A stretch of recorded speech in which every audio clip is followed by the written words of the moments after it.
আল্লাহর ওয়াদা মানুষের ওয়াদা নয়।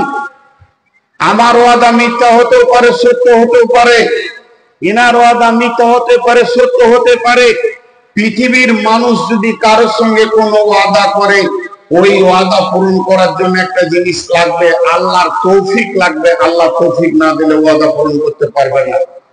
কিন্তু আল্লাহর ওয়াদা, আল্লাহকে কি তৌফিক লাগবে?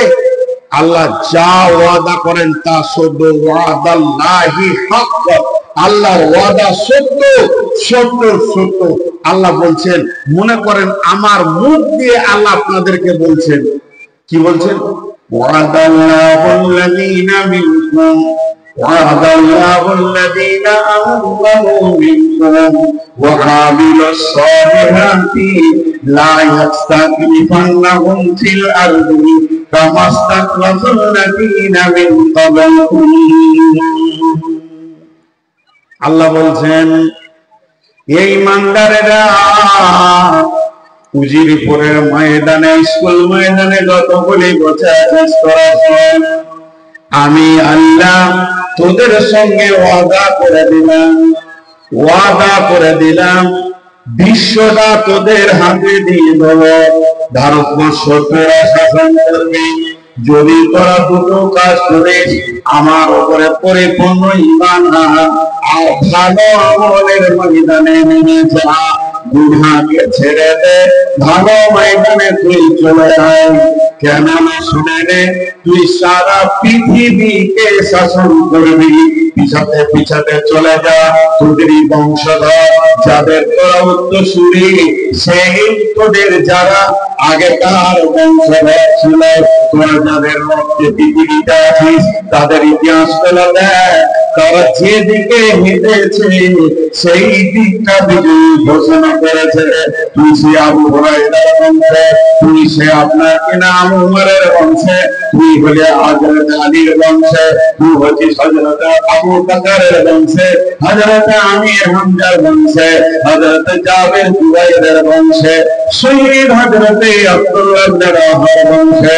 তোদের সেই রক্তই ছিল।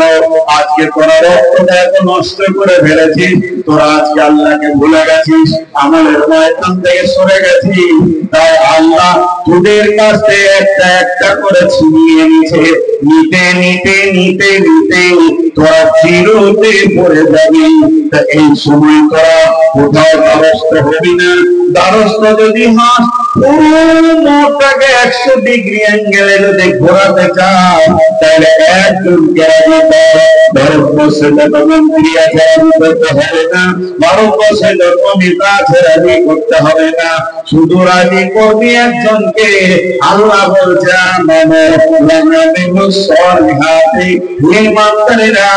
তোমরা ঈমান এনে আমাকে শান্তি করে দাও।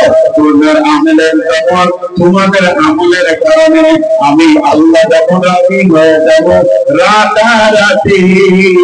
রাতারাতি গোটা ইন্ডিয়াকে বিশ্ব মুসলমানের ভাগ্যকে আমি চেঞ্জ করে দিব। আল্লাহকে 1 সেকেন্ড লাগে না, আল্লাহকে 1 মিনিট লাগবে না, আল্লাহকে 1 সেকেন্ড লাগবে না। ওই বেঈমান মুজি কাল সকালে উঠে কালেমা তাইয়্যিবা পড়বেন, আশহাদু আল্লা ইলাহা ইল্লাল্লাহ ওয়া আশহাদু আন্না মুহাম্মাদান আবদুহু ওয়া রাসূলুহু। কোরআন হাদিসের যত ইতিহাস আছে, দুটো রেজাল্ট পাওয়া গেছে। কোরআনে, গোটা কোরআনে আর হাদিসে যত ইতিহাস আছে, তার দুটো রেজাল্ট খুঁজে পাওয়া গেছে। ইসলামের যারা শত্রু হয়, যদি ইসলাম ওয়ালা আল্লাহকে রাজি করে, হয় সে ধ্বংস হয়ে পৃথিবী থেকে চলে যাবে, না হয় কালেমা পড়বে। আবু জাহাল ধ্বংস হলো, চলে গেল। রসুলের বড় দুশমন ছিল ইকরামা, তার বেটা, সে কালেমা পড়লো। আবু সুফিয়ান কালেমা পড়লো, হযরত আব্বাস কালেমা পড়লো। আর Abu Jahl, Utba, Utaiba, Shaiba, Umayya ধ্বংস হয়ে দুনিয়া থেকে চলে গেল। ইসলামের বিরুদ্ধে যারা লড়বে, তাদের দুটি রেজাল্ট, হয় সে ইমানদার হবে, না হয় ধ্বংস হবে। আমি দোয়া দিচ্ছি, আপনারা আমিন বলবেন। কারণ এতদিন ওরা লড়াই করতে করতে এবার আল্লাহর মালে হাত দিয়েছে, এবার আল্লাহর মালে হাত দিয়েছে। এটা চারটিখানি ব্যাপার নয়। হে আল্লাহ, সমস্ত বেঈমান গুলোকে তুমি ঈমান দাও, আমিন। আর তোমার কলমে যদি ঈমান না থাকে তা আমার কথাই তো দিবে না, তাহলে আমার কথা শুনে এদেরকে ধ্বংস করবে। দেখবেন অচিরেই এরা ধ্বংস হবে, কারণ আল্লাহর মালে হাত দিয়েছে। বা আল্লাহ ছাড় দেয়, ছেড়ে দেয় না, এদের কপাল খারাপ। তবে মুসলমানদের হাতগুলো পাগুলো ধরে বলবো আর মসজিদের বাইরে নেই। অনেক হয়ে গেছে, বহুদিন চলে গেল, 30 বছর 40 বছর 50 বছর মসজিদের বাইরে কাটিয়ে নিলাম। আর মসজিদের বাইরে নয়, এবার মসজিদের ভিতরে, এবার মসজিদের ভিতরে ঢুকেন। সময় এসেছে, হবিবুল্লাহ তো দূরের কথা, ওই রকম কত হবিবুল্লাহ জাতিকে বুঝাতে চেয়েছে, জাতি বুঝতে চাই নাই। মৌলানা আবুল কালাম আজাদ বলেছিলেন, জীবনে যত বক্তব্য দিলাম, যদি আমি গাছকে বক্তব্য দিতাম তা গাছ আমার সঙ্গে কথা বলতো, গাছ আমার সঙ্গে কথা বলতো। পাথরকে যদি এগুলো শোনাতাম, পাথর কথা বলতো। আমি হতভাগা মানুষকে শুনিয়েছি, মানুষ বুঝতে চাইছে না। ভাই, এখনো বুঝার দিন আছে। সব মসজিদ ঢুকেন, ইনশাআল্লাহ এর একটা রেজাল্ট আসবেই। যে রেজাল্ট দেবে সে আসমানে আছে, তার কাছে আগে দরখাস্তটা দেন, তারপরে দেখবেন এই মুখ্যমন্ত্রী জুতো সোজা করবে, এই অমুক আর কিছু করবে, আর কেউ কালেমা পড়বে, আর কেউ রাস্তায় এসে যাবে। মেন সাবজেক্ট হচ্ছে গভীর রাত্রে উঠে যে আল্লাহ আমাদের উপরে নারাজ হয়ে গেছে, ওই আল্লাহর কাছে আমাদেরকে দরখাস্ত দিতে হবে। এখন আমি আপনাদের সামনে আয়াত করেছি, এত কঠিন আযাব এসেছে আমাদের কাছে। বিজেপি আর আরএসএস এরা কঠিন আযাব এনে হাজির করেছে। এই আযাবের শেষটা কি? এই আযাবের শেষটা কি? আযাবের শেষ যদি জিজ্ঞেস করি তো মত, মত, মতের পর আর কিছু করতে পারবে না। তেমনিটি তো আজরাইলে মারবে, তো দুদিন আগে আর দুদিন পরে। মতকে ভয় করলে হবে না, মুসলমান কোনদিন মতকে ভয় করে না। গাজওয়াই হিন্দ, তৃতীয় বিশ্বযুদ্ধ হবে, রাসূলুল্লাহ সাল্লাল্লাহু আলাইহি ওয়াসাল্লাম বলেছেন ভারতবর্ষ থেকে গাজওয়াই হিন্দ, তার এটা সূচনা শুরু হয়ে গেছে। আর এই গাজওয়াই হিন্দে যতজন মারা যাবে সব শহীদের দরজা পাবে, সব শহীদের দরজা পাবে। আল্লাহ আমাদেরকে শহীদের দরজা দান করুন।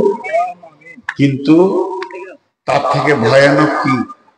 আল্লাহ বলছেন, ওয়াজিয়া